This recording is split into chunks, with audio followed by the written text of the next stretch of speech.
Phare FM. Saveur anglophone. Saveur anglophone. Vos titres anglais traduits en français. Aujourd'hui, on va voir un psy avec le morceau de Brooke Fraser, Thérapie sur Phare FM. Bonjour Brooke, installez-vous sur le canapé, je vous écoute, que se passe-t-il? Ah oui? Et ça vous arrive souvent? Je vois. Et qu'est-ce que vous avez ressenti à ce moment-là? Tout à fait. Donc pour résumer, vous dites dans le premier couplet, comme un écho dans mes pensées, il y a une faim qui grandit depuis mon fort intérieur. J'ai goûté à ce que je ne pouvais pas voir. Oui, un petit peu, mais à la fin, cela m'a consumé.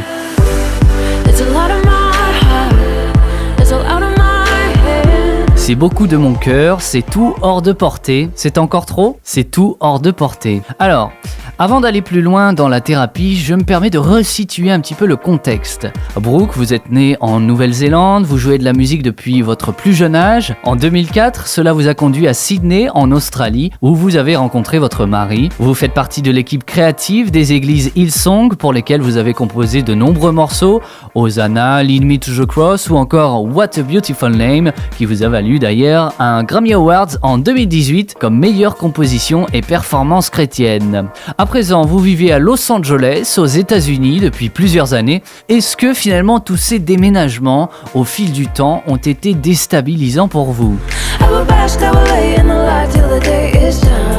Comme un serpent sous le soleil, je vais me prélasser, je vais me reposer à la lumière jusqu'à la fin du jour. Car cela ne se termine jamais vraiment, d'une pensée à l'acte, pour simplement être et revenir.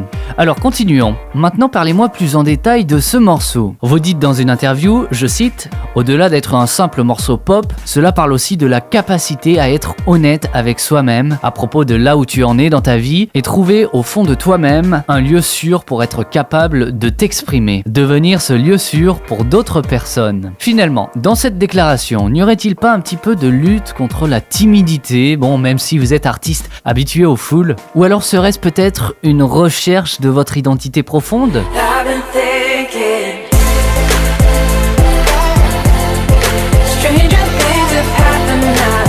Je me demande, des choses plus étranges se passent maintenant. Je me demande, des choses dont on ne parle jamais.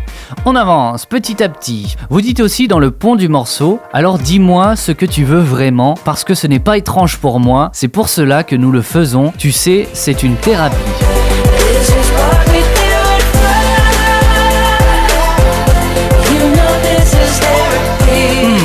Maintenant, je pense y voir un petit peu plus clair.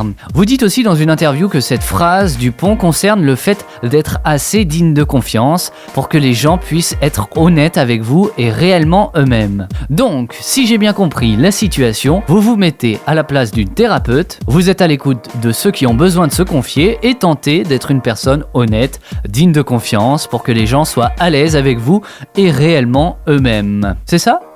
Très bien. Je vous propose qu'on se revoie la semaine prochaine. 70 € s'il vous plaît.